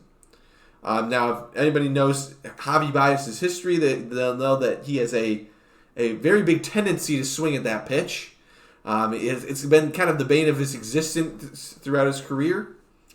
I spent my time watching this video, and it was kind of a disaster, but I couldn't not watch kind of thing. And throughout the video, the whole 7-minute and 40-second video, there was not one strike in the box. There was not one pitch that actually would have been called a strike had he not swung. And probably about 50% of the swings were on balls that had either hit the dirt, that didn't make it to home plate first, or were completely in the other batter's box, and there was a hack taken. So, safe to say that Javi, while he wasn't the reason that the Tigers didn't have success this season single-handedly, Javi, could you get in the lab and work on that a little bit, buddy? I just appreciate that. That you don't even have to swing. You don't even have to swing. You could just sit there and take those pitches. You don't even have to do anything. Stand there and watch sliders in the dirt. Correct. And see what it looks like. Correct. And learn what it looks like. Correct. That's all I ask. It was a very funny video. I recommend people try to find it on Twitter. But it was hard to watch. It was just really a culmination of my season this year with the Tigers. Dennis, loser of the week. Yeah, I mean, I'm going with a guy that I'm sure both of you are extremely familiar with, Davis Brin.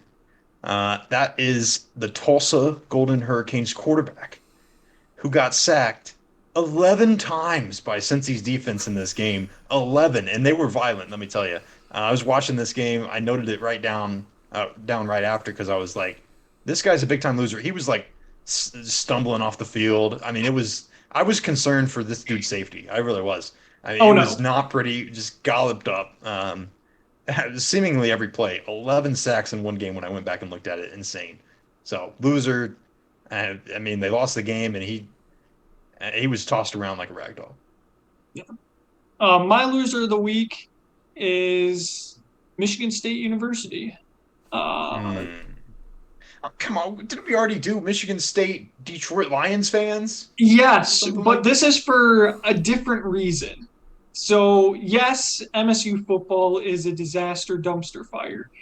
But the real reason I wanted to point out Michigan State University was because Draymond Green punched Jordan Poole at Golden State Warriors practice. And reports came out that, quote unquote, Jordan Poole's behavior was changing as he was anticipating his lucrative contract extension.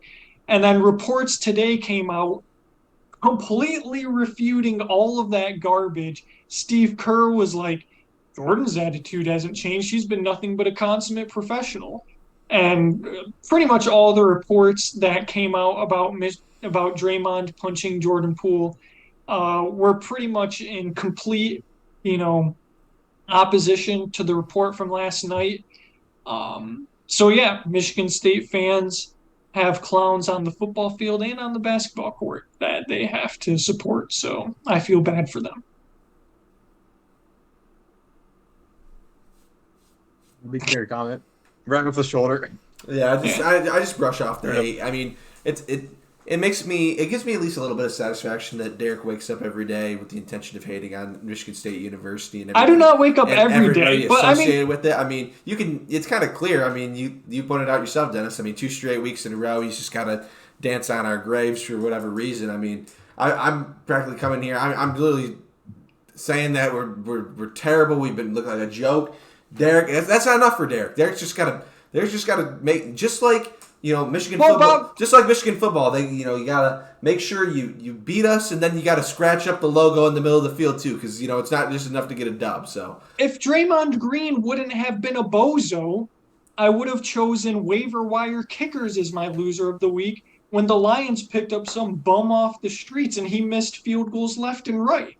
But no, Draymond Green had to go punch Jordan Poole, and yes, I took offense to that. Well, here's what I was gonna do. I know that it doesn't really matter because you're just a hater, but I was actually going to give my honorable mention to help boost up a Michigan Wolverine. I was going to say that my second loser of the week is actually Bill Belichick, because because he's got to now deal with Bailey Zappi as his quarterback. And in his record without Tom Brady, all time is 63-75. So he's looked like a complete pedestrian bum without Tom Brady as his quarterback, Michigan Wolverine.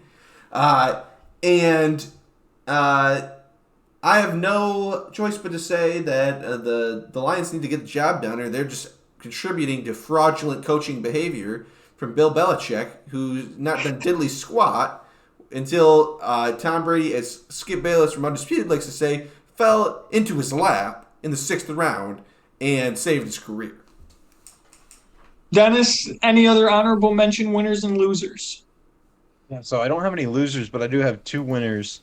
Number 1, Nick Madden. I saw this clip on just my ESPN page. So Philly's like utility guy, and he got a. He was going to be my right bench baller, Wednesday. Actually. Oh no! I'm sorry. Well, that's a great segue. That's a great segue then. But he got a base hit off of his brother Phil, which was just pretty sweet. But the other one I really did want to get to, Kansas Jayhawks football again for beating Iowa State 14-11. The last season that they had more than one conference win, which now they have 2 of them, was 2008 when they were 4-4 in the conference. I'm just going to continue this every week. I'm pretty sure College Game Day is going there this week now. So lots to rejoice for if you're a Kansas Jayhawks football fan. I wanted to ask you guys this. I actually got a trivia question out of this, though. The 2008 season was really the last decent season Kansas had. 4-4 in the conference, 8-5 on the season. There were 4 teams in the Big 12 that season that are no longer in the Big 12 in 2008.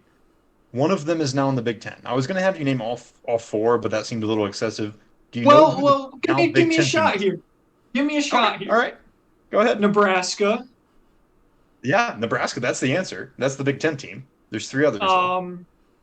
Big 12 teams. Missouri. That's correct. Big 12 That's teams. 2 for 2. Big 12 teams. Colorado. The Colorado Buffaloes. That's 3 for 3. There's 1 left. Gotta be an SEC team. Or maybe an ACC team? West Virginia? No, they're still West Virginia. Yeah, West Virginia's still there. It always confuses me since they went from Big East to Big 12. Not. Ooh, Bob, any guesses? I was thinking Texas A&M, but that might be wrong. This is A&M, the Aggies. That's 4 for 4 there. It is Colorado, Missouri, because they're Texas SEC. A&M, Because they're SEC now. We're all in the Big 12. The last time that Kansas had a season even close to the one they're having this year, so I thought that was a fun little trivia. Yeah, and you guys killed it too. That was pretty impressive. Yeah, for some reason, Texas A&M just seemed like an SEC. They just have SEC brand to them, so I totally forgot they're Big 12. Great get, Bob. Great get. They're from Texas. They're Big 12. You're not wrong. But yeah, one of my honorable mention winners was going to be TCU, who is going to be Kansas's opponent this week. They're experiencing a resurgence after it was really time for Gary Patterson to go. Sonny Dykes comes in, and TCU's back and better than ever, pretty much playing like they were in the Andy Dalton days. Another winner, Quinn Ewers. He's supposed to be back this week for the Red River Showdown, since they banned shootout, which is stupid. So Red River Showdown, Oklahoma, Texas. Quinn Ewers is supposed to be back, so that should be awesome. Trying to think, any other honorable mention winners and losers I had off the top of my head.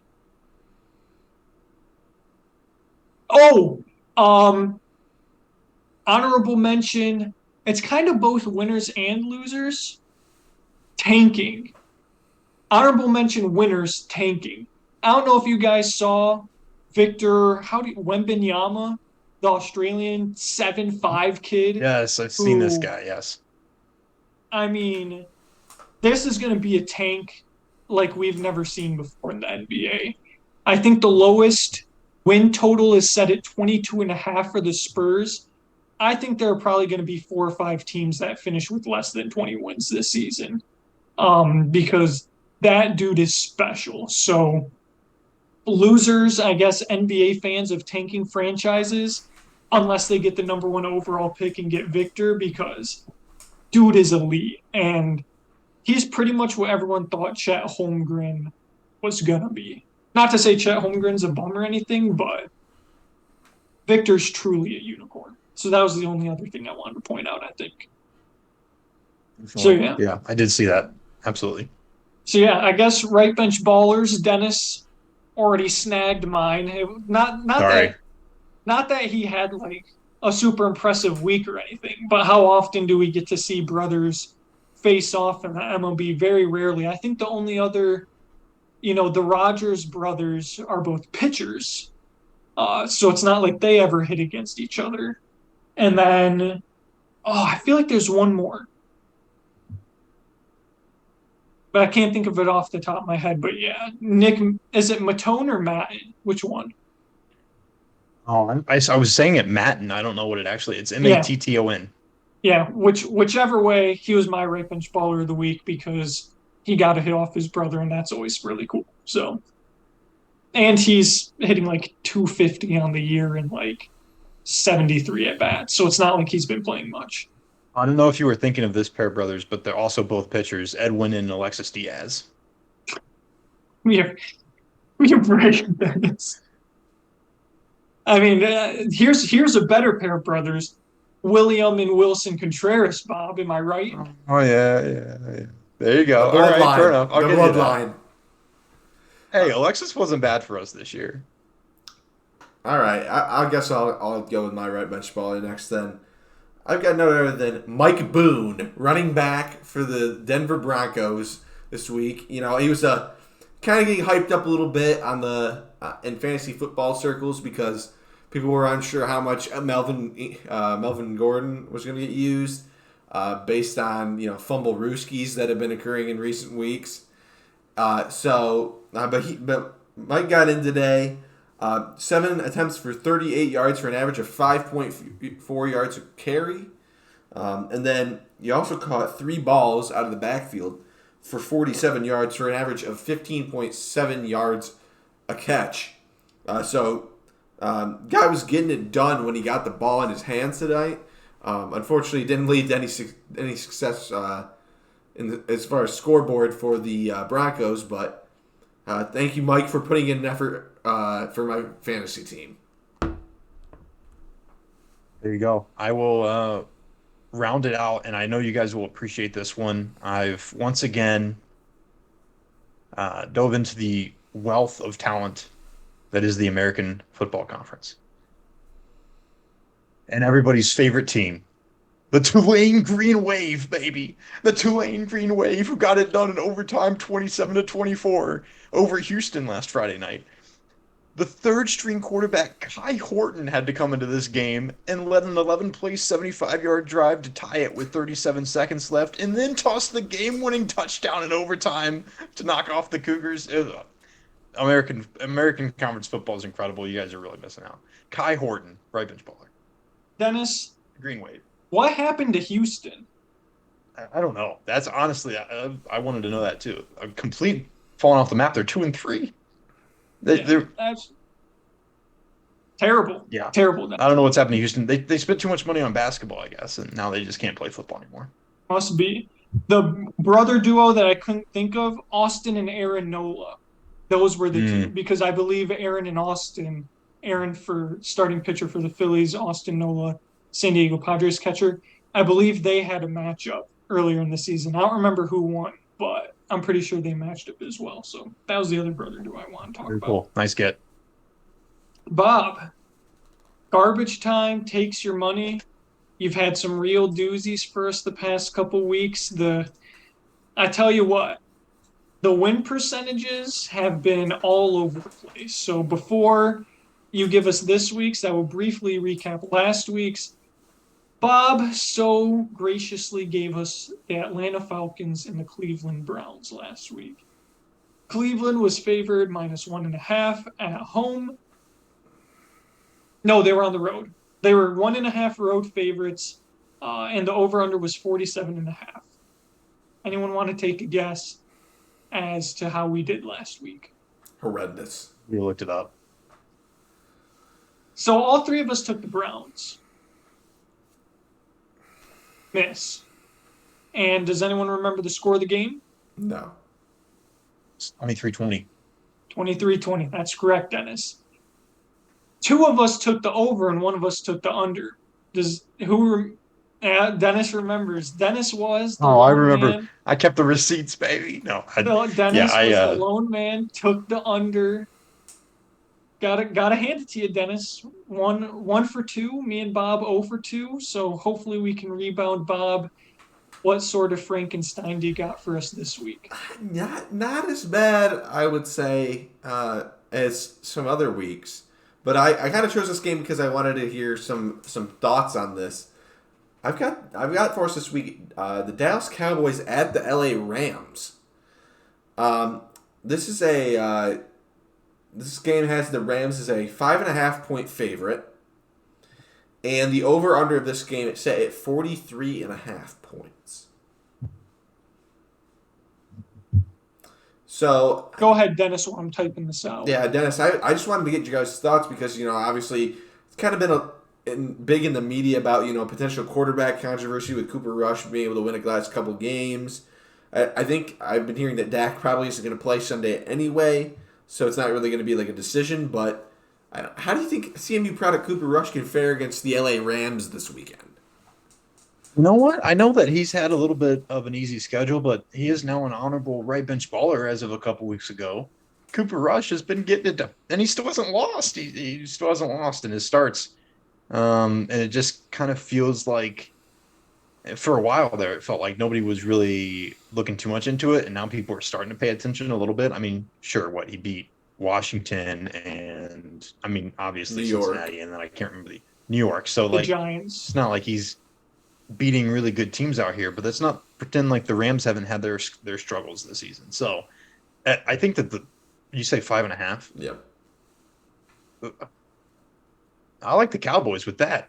I don't see a reason to take the Rams with that big of a spread, and just the way that Dallas has been able to play these games.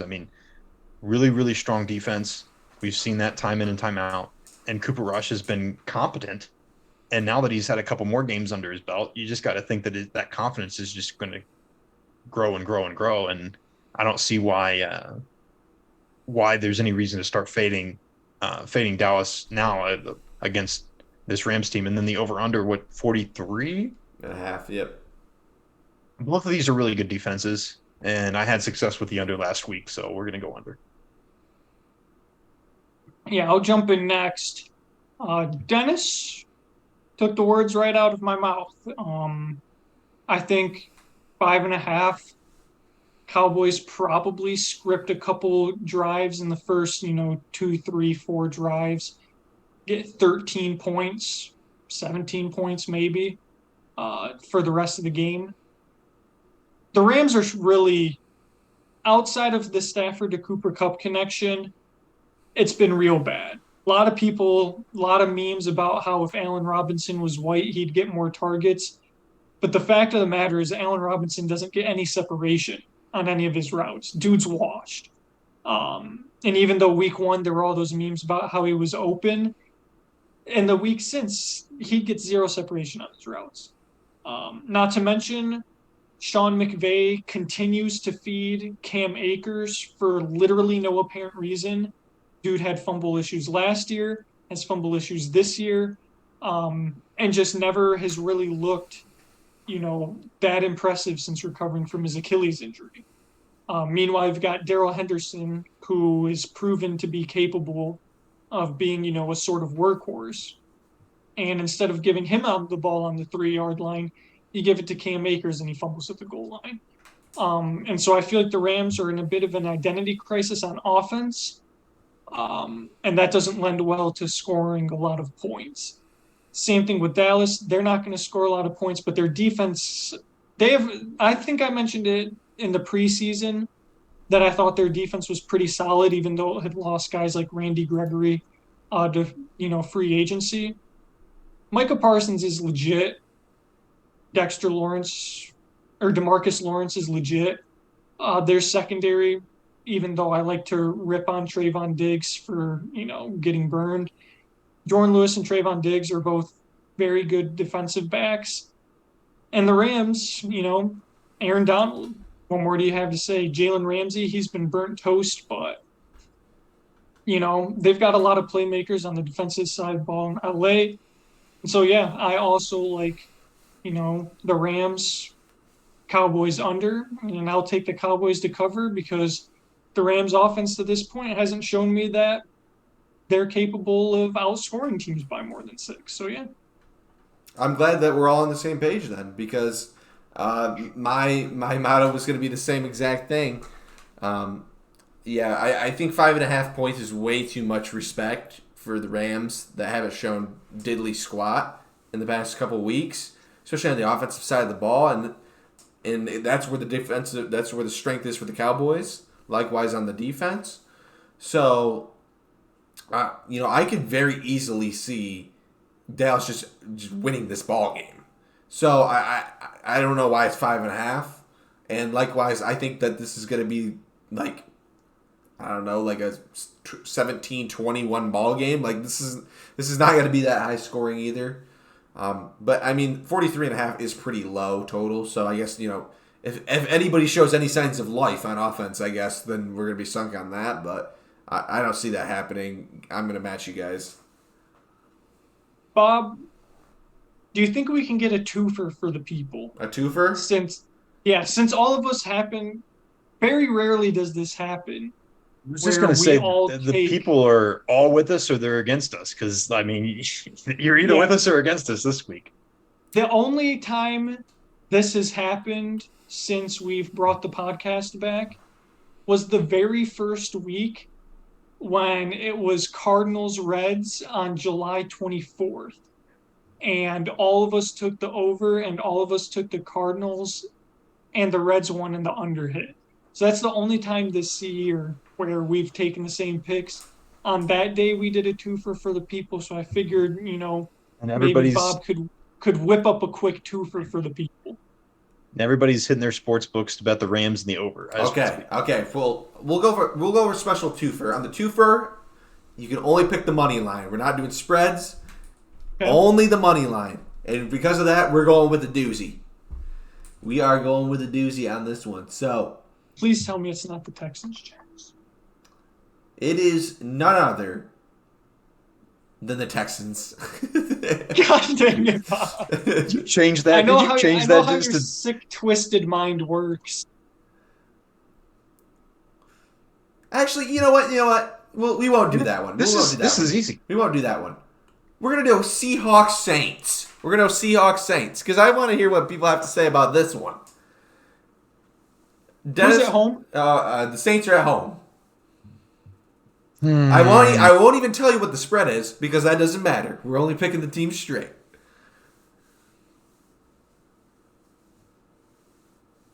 Brother. Who's favored? Brother, this guy stinks. The Saints. The Saints are favored? Okay. They are at home. Dennis?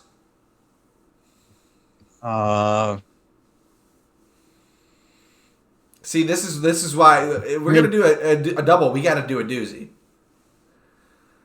You know what? I don't really think either of these teams is that good. Part of me wants to say Seattle should be the better team here just because they had so much offensive success last week, but we've got to attribute a lot of that to the problems that Detroit has on defense. And it's quite concerning, even though Detroit's offense is the number one offense in the league, that Seattle gave up 45 points last week. Giving up 45 to the Saints is not going to get it done. They're not going to score 48. So, and in New Orleans,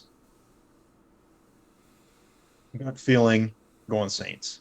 That's my money line pick. My money line pick is also the Saints. Fact of the matter is, before they faced Detroit, Seattle had a bottom 5 offense in both points per game and yards per game. The Saints defense is actually competent. They performed well against Minnesota, performed well against Tampa Bay, and I just don't think Geno Smith is as good as the Lions made him look. I imagine this is going to be a game that's scarce for points, so I don't even want to know what the over-under is because it's probably like 46.5 or something stupid. It is exactly 46.5 points. Oh! 2 weeks in a row, Derek's just absolutely nailed spreads. I mean, you got to get this man in Vegas. Okay. Get him in Vegas, baby. But yeah, I've got to take the Saints. I mean, see, this is exactly also why I chose this game, because I know you guys are a bunch of crack jivers and only choose favorites and the people that are at home. So I'm going to go with the Seahawks, so at least we have a little bit of contrast. Because my main reason for this is, who's starting for the Saints this week? I don't know. If I actually think if Andy Dalton's starting, they have a better chance to win. Well, correct. That's the thing. Either one, you have Jameis starting, disaster. Or number two, you have Andy Dalton starting. He played in Cincy, and he's a disaster. So that's why we got to go with the Seahawks. Geno Smith, please show up 2 weeks in a row, and then you don't have to show up ever again. Just so I can hopefully get Andy Dalton in the L column to Geno Smith. Well, fade us or tail us as you please out there in the audience. Dennis is riding a little bit of a hot streak. He's 4 for his last 6, so keep that in mind. He's also been picking first every time too. Good for you, Dennis. True. Which also means that I've got to go out on a limb every time. But yeah, so yeah, that'll wrap it up for this episode of Garbage Time Takes. We really appreciate all the views, all the support, all the subscriptions. Bob, plug the socials. At Garbage Time Takes on Twitter, at Garbage Time Takes on Instagram. Find our link to our website down in the description of this video below to check out our articles. Awesome. Well, as always, we once again thank you so much for watching. We hope that this was an entertaining pod. Hope that you'll, if you're a new viewer, come back, maybe see another one. And let's get us, what's our sub goal, Bob? 25? 25. Is that our sub goal? 25. We're at 12. All right. So that's 2 more than what we were at a couple weeks ago. So let's bump it up to 25. Maybe get 50 views on the vid. And, we'll see you next week for next week's episode. So yeah, thanks again so much for watching. We really appreciate it. And with that, in 3, 1, peace.